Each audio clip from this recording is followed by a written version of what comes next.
A few years back, a world-renowned New Testament scholar, whom all of you would know, came and gave a lecture at Talbot, and on his view of certain New Testament texts. Now, he started off by saying that I do not believe that there's any such thing as facts in the world, brute facts. Instead, I think all facts are interpreted facts, and consequently, we have no access to the text. What we have access to is a constructed text that is built up out of our pre-understanding and our community's worldview and slant on things. And so the text we get to is actually a text that is relative to a community of interpreters. So I adopt a postmodern understanding of hermeneutics. Well, he began to then go through some New Testament texts, and I could have sworn from his body language, his tone of voice, that he thought that he was giving us the best arguments for why the text actually said such and such instead of thus and so. So after a while, I raised my hand. I said, and he called on me, and I said, I'm confused. Could you clarify what you take yourself to be doing now? Are you giving us your best case for what these passages actually say, of what the author's intended meaning, the dual author's meaning was when this text was first written, or are you giving us a kind of autobiographical report as to what your hermeneutical and linguistic community, how they construct this text? And the response was, well, it's the latter, but let's face it, that's all, we all do that. And so I'm not doing anything different than anyone else. I'm trying to just make the text be coherent as it is constructed in my community. That's what I see myself doing. And so I thanked him for that, because it clarified that what he was going to do. Now, I profoundly disagree with that view. I take us to have direct access to the external world. That would include a direct access to a text. And concepts or worldview, I don't like the idea that worldview is a set of glasses, because I don't want to put anything between me and the external world so that I can only get to what's between me, whether it's my gender or my ethnicity or whatever it might be, and I can't get to the thing itself, because that would leave me no way to check my interpretation with the thing itself and alter my interpretation in light of what I am interpreting. And so I take there to be brute facts, and that we have direct access to the text. So then what role do concepts and conceptual schemes and worldview play in my understanding of interpretation and in approaching the world? Well, what they do is they direct your noticings. They give you eyes to see. They don't determine what you see or shape it, but they direct your attentive noticings. So when I go to the dermatologist, and if I look at a sore, I can't tell what it is. I can see its shape and size. But when the doctor looks at it, it doesn't take them long to say, this is a squamous cell carcinoma. Now, why does he see things that I don't? Not because he is constructing the sore, but rather because he has a set of concepts that tell him what to look at, what to actively notice. I don't have those, and so I'm looking at it, and if I wanted to, I could notice certain patterns. but I don't know to do that. And so the difference between us is not that he has a set of concepts that are between him and what's on my skin, and I don't, but rather he has a set of concepts that direct what he attends to, and I don't know what to attend to. So another example of this use of concepts or conceptual schemes as a tool to help direct our noticings, it comes from John 19:12. Now you'll recall they're wanting to crucify Jesus, and Pilate is resisting, which was completely out of character for him, because Luke tells us that he was the kind of person that was ready to engage in hurting people, and Josephus tells us the same thing. So it was not like Pilate to miss the chance to do something that asserted his dominance, and he was not a gracious man, to put it mildly. And yet he's not acting normally in this passage. He doesn't want to do anything. He tries to punt it off to the Jews. He's bothered, and he seems to be relatively passive. So what does the crowd do to get him to act? They say to him, "If you let this man go, you are no friend of Caesar's." And it was that sparked him to have Jesus crucified. Now, what was that about? Because on the face of it, it's a little tough to know why that statement would move him until you understand the historical background. Now, I'm going to assume a 33 AD crucifixion here. I have reasons for that, but let's not worry about that. Let's just grant that for the sake of argument. The Caesar at this time was Tiberius, and he had appointed a man named Sejanus to the head of the Praetorian Guard, which was 6,000 crack troops. They had double the salary of the Army and the Navy. They were prestigious, and the most highly trained warriors in Rome. Sejanus was the second most powerful man in the empire. And he started a coup to kill Tiberius Caesar and to take his place as the ruler of Rome. Well, unfortunately, Tiberius found out about it. And so he sent Sejanus to take care of a little uprising that wouldn't be much trouble, but it got him out of town. And when he came back to report to the Senate, he had tipped the Senate off. And before he had a chance to report the victory, he was tried for treason and sentenced to death, and was executed before he had time to marshal the Praetorian Guard in his defense. Now, Sejanus had appointed Pilate. Pilate was a favored person to Sejanus and had appointed him as prefect of Judea. After the execution of Sejanus, Tiberius went around and had his people try to find out who was part of that coup. And they used a technical phrase to do that. Were you a friend of Tiberius's, meaning a political ally of, or are you a friend of Sejanus's? So when this question is raised, you're not a friend of Caesar's, because Pilate was already in trouble because of his association with Sejanus. But if it came out that he was not a political ally of Caesar's, he would have been executed.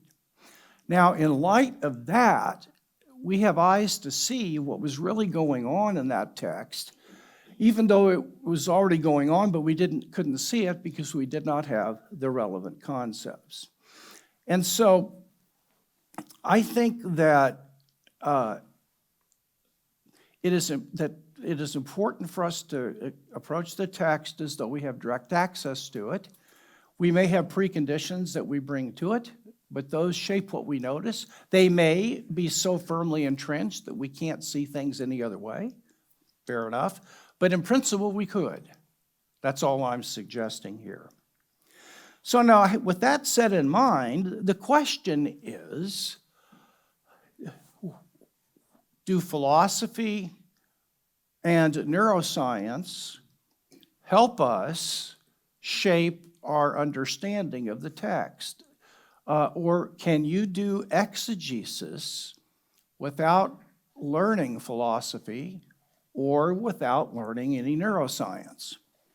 So Joel Green, for example, in his book on the human person and body, soul, and life, human life or something, I forget the title, acknowledges that he approaches the scriptures from a neuroscientific hermeneutic. And so what he tries to do is to see if standard dualist texts, that there's a soul, can be made consistent with physicalism as an interpretation. So is that right? Is that a correct way to go about it? And what role does philosophy play? Now here's what I'm going to argue. I'm going to argue that an exegete has to have some training in philosophy if they're going to interpret the New Testament and Old Testament in a way that can address what's going on in our culture. If they want to just understand the text and write another commentary or something of that sort, I'm not so sure you need philosophical training. But philosophy, like medical training and that SOAR, will give you eyes to see what is in the New Testament that you will never be able to see, even though you've been studying that passage 10 years. And this is why philosophy is so crucial to doing exegesis, because it gives you eyes to see what's in there. Now, I'll give you some examples of this. By the way, this is especially true if you're trying to give biblical teaching that addresses social justice or other issues that are going on in our culture. So let me give you an example. On the news years ago, there was a person that got up and was interviewed, I forget the channel, major national news, and said, you know, people are screaming about the unborn having a right to life. Okay, but what about a right to health care? If you're going to claim a right to life, then you should also claim that there's a right for the government, people have a right on the government to provide for them universal health care. Can't have one without the other. Now, I was sitting in the living room, and thank God I had on Depends, because I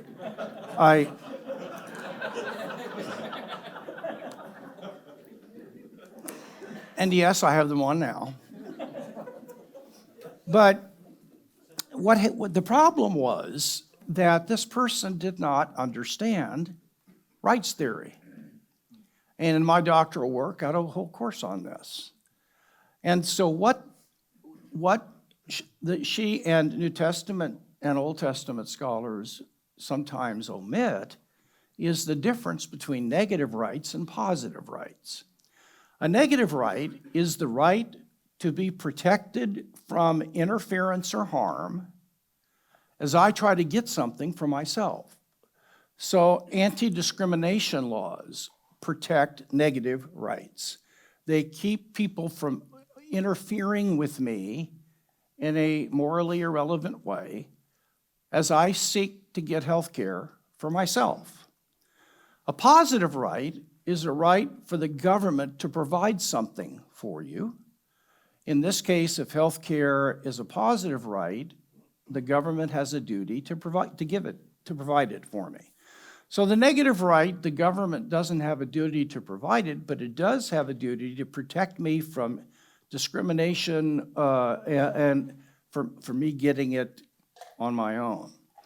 Now, if you study all the texts in the New Testament, the four major texts, and if you look at the way the prophets address pagan nations in the Old Testament, I think Israel's is risky because it could be more of a parallel for the church than the state. Surely it was a parallel for a theocracy. So I think we need to be careful when we're coming up with legal principles. Now, moral principles grounded in the nature of a human being would apply straightforwardly, but not all the ceremonial and other kinds of laws. So if you look at the prophets and how they address pagan rulers and the New Testament text, you will discover they all, as far as I can tell every single time, they hold kings or government officials responsible for guarding negative rights.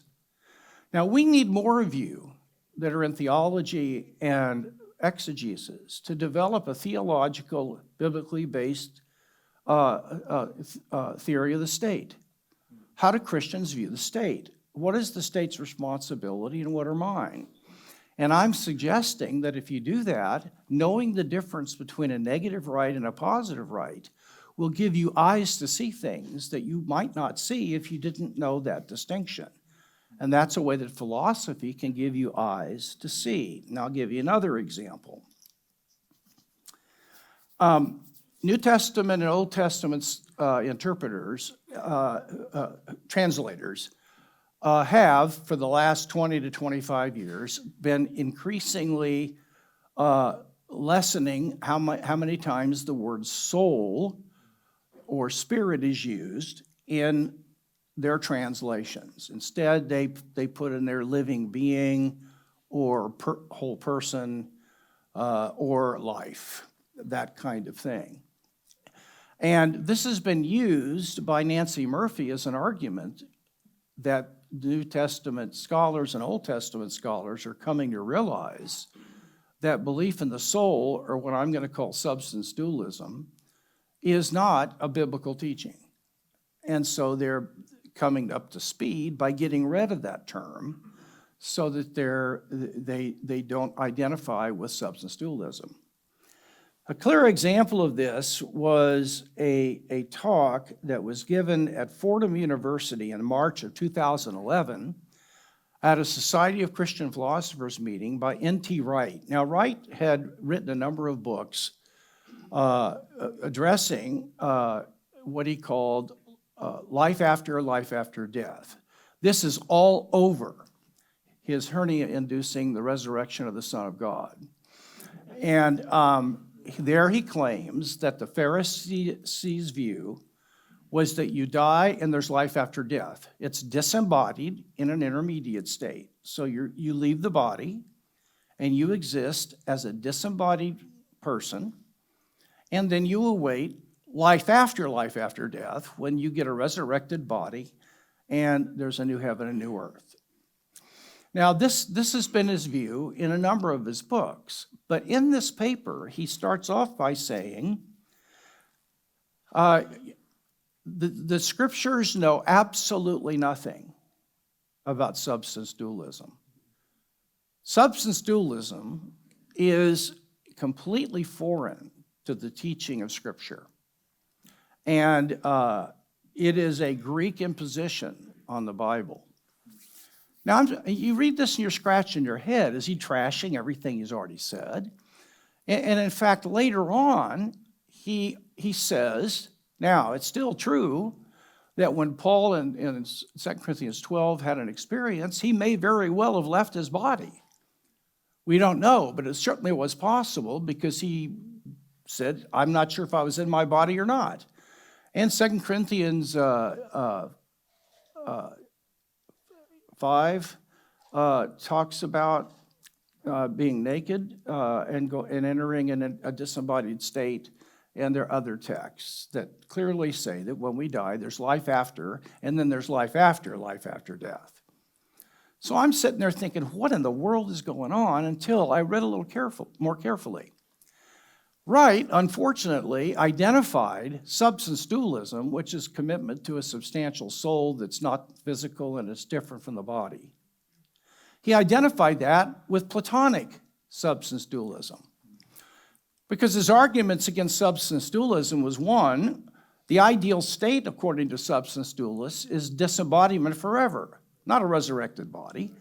Secondly, the body is actually evil in a prison house for the soul. And third, on this view, the soul exists forever on its own without God needing to sustain it. It exists in virtue of its own nature. Well, I'm thinking, there are at least 5 different views of substance dualism today.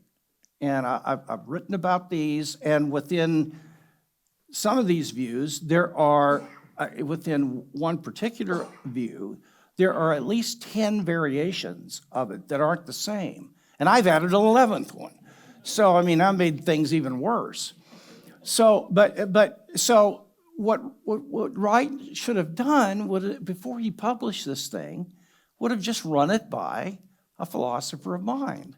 And he would have saved a lot of embarrassment, because he was claiming, without knowing it, that the only kind of substance dualism is Platonic substance dualism. Well, no Christian in his right mind is going to believe that.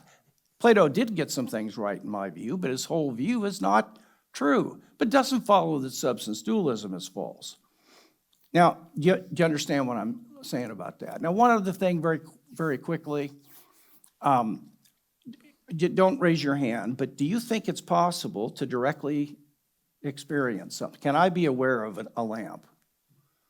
Do you think I could directly be aware of the taste of lunch? When I bit into the steak, do you think I'm able to be aware of what it tastes like?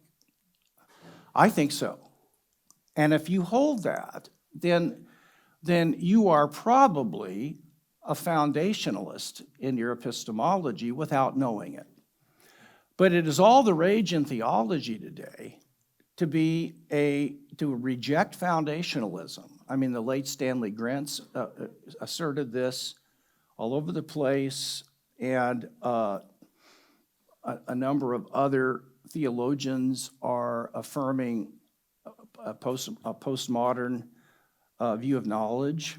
I met some grad students at Princeton and Yale at a conference, and they were all espousing postmodernism. And I asked them, have you ever read anything by a philosopher on foundationalism?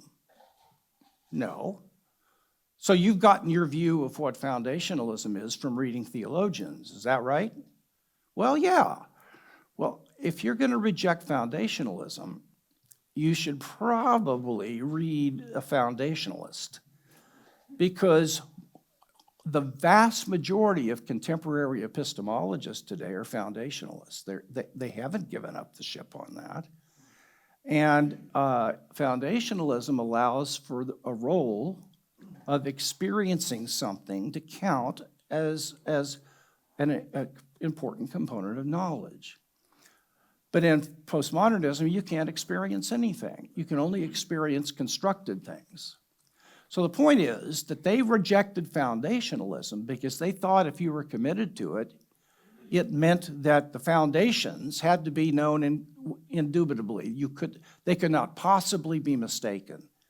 And they claimed that complete 100% epistemic certainty either does not exist or it's extremely hard to find. I agree with that. But that's because they were confusing Cartesian foundationalism, which requires that the foundations be known with certainty, from what you might call weak foundationalism, which has the same structure, but it just says that, and we might be mistaken about the foundations, but we don't have reason to believe we are.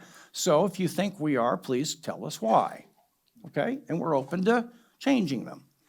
Now, again, I don't want to belabor the point, but here were theologians who didn't understand the position, this philosophical position, which was relevant to their methods of doing theology.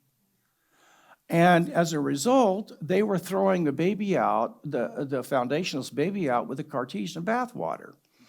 And they didn't need to do that. And so I'm illustrating that throughout history, philosophy has been a handmaid to theology, a servant, and to exegesis by simply helping to provide a set of concepts that philosophers do, and saying, try these on, go to the text and read it and see if you can find if one of these is more important than the other.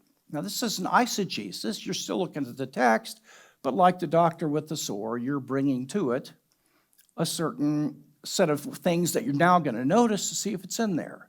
And you can tell if it's in there or not. Like the rights thing is very clear. So I would suggest that those in theology and exegesis begin producing books and lectures that are addressing the problems in our society. And to do that, you're going to need help from a philosopher just to give you some categories. So before you work on something, go to Ross. Well, no, don't do that. Find a philosopher who knows something. And thank God I'm up here. And just get a little help, and they can help you, give you eyes to see certain things. Then you can go use your expertise to see what you make of what the text says in light of that. Okay, now what about neuroscience?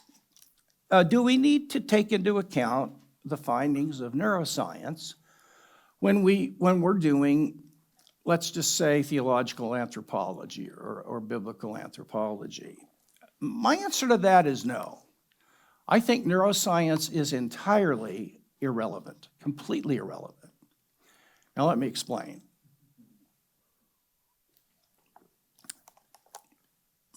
Five years ago, I got an email from somebody that I had never heard of.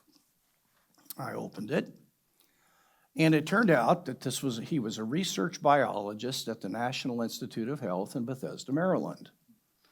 And he said, Dr. Moreland, we have a group of about 130, 140 neuroscientists and research biologists and microbiologists who have a group of, and we have brought in some speakers to address the mind-body problem. And we've had in Paul Churchland from University of California, San Diego, and John Searle from UC Berkeley, and they both defended the physicalist side of things.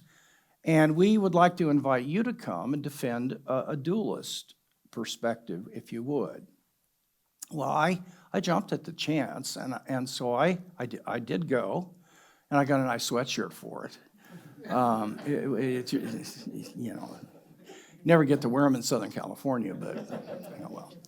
But so I gave about an hour and 15-minute lecture to a group of about 130, 40 research biologists and neuroscientists there that were doing work at National Institute of Health. And then I had a 45-minute Q&A.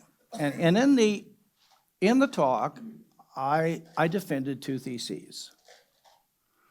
I said that when it comes to the causal connections between brain states and mental states, or dependency relations, that if certain brain states are damaged, certain mental states are not possible, you lose memory. And the other way, if you change the way you think for 3 weeks and do a brain scan, your areas of your brain that were damaged can be healed, especially due to anxiety, those that trigger anxiety and depression and anger, by simply the mental content of your thoughts. So that there is a dependency relation that goes both ways. There's a causal connection and a correlation. And I thank God for that, because neuroscientists have done so much good, in my view, learning about brain disorders and damage, and they've been able to help provide medications that helped millions of people and so on. But my second thesis was, when it comes to the nature of consciousness, what is consciousness, and how many states of consciousness are there? And when it comes to the nature of the thing that possesses consciousness, neuroscience is mute, because these are not scientific questions that can even be formulated within the language of science, much less answered. They are distinctively philosophical and theological questions that require formulation and arguments for and against within philosophy. And so the ontological status of consciousness and whatever it is that has it are philosophical issues. And so I went on and I made a case that there was soul and consciousness was non-physical.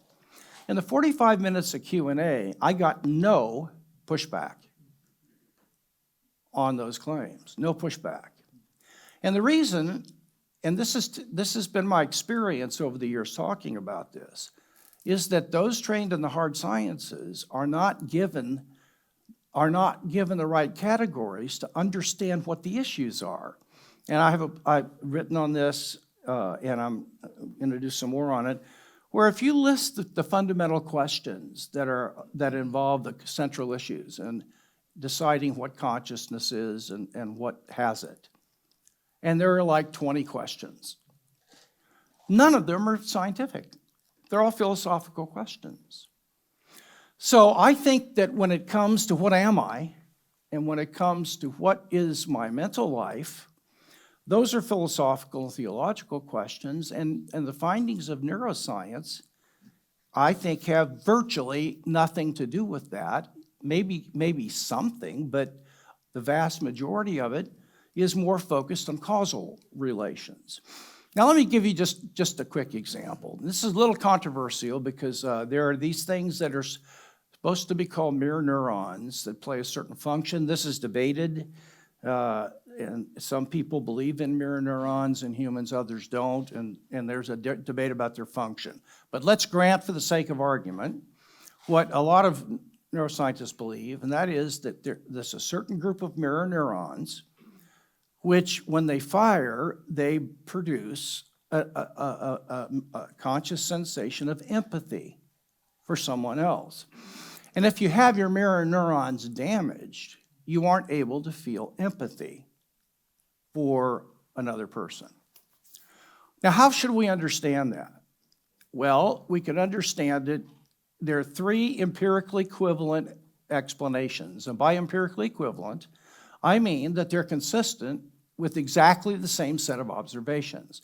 Thus, observational data cannot choose one in favor of the other, because those data are consistent with the following three. And the first one is that a feeling of empathy is identical to or the same thing as a certain firing of mirror neurons. They're not two different things.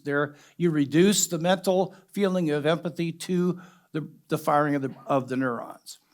That would be a strict physicalist view, and all this happens in the brain. So the brain is the possessor of those states. Another way would be to say, look, there's no way a feeling of empathy is the same thing as a firing of a mirror neuron. A firing of a mirror neuron produces or causes a feeling of empathy, and if the mirror neurons can't fire, they won't be able to cause that feeling of empathy. But they're different. They're not the same thing. They stand in a cause-effect relationship. And they both belong inside the brain. The third view, which is my view, is that the feeling of empathy is different than the firing of mirror neurons, and there's a cause-effect relationship between the two. And if the firing of mirror neurons cannot happen because of damage, you won't be able to feel empathy. So that a feeling of empathy is not physical, it's a spiritual or conscious entity. The firing of mirror neurons is physical. The firing of mirror neurons is possessed within the brain. The feeling of empathy is possessed within a distinct I or self or soul, but there is a dependency relationship of the soul on the organs of the body when we're embodied. Now, in near-death experiences, we get out of the body, all bets are off. So now I want to give you a close here because my time's up. I've made the claim that when we bring things to the text, it doesn't construct the text, but it does help us see things that we might not be able to see if we didn't have some ideas that we brought to the text. Philosophy is an incredibly rich source of those ideas and can help an exegete know if he or she is writing on something. Here's a set of things that you might want to keep in mind as you go to those texts to see which one of these, if any, is being taught there. I think that neuroscience has made tremendous progress in understanding how consciousness interfaces with the brain and how the brain can affect consciousness and conversely. But when it comes to the nature of the person and the consciousness, those are distinctively philosophical and theological questions. Now here's a conclusion, and then we'll open it up for questions. I'm getting tired of revisionist views of the Bible. I am. I'm tired of, since the mid-20th century, we've discovered all these things that were always there in the Bible, but we suddenly discover them at the right time, at exactly that point where it becomes politically correct to revise the scriptures so people won't be mad at us. Now, the founder of this thing was murdered. So we ought to be able to handle a little bit of people not liking us and being mad. We're not looking for that. I don't want to be that person. But look, if you're looking for a movement to join where you're not going to be disrespected, you picked the wrong one. You know what I'm saying? So let's stop the revisionism.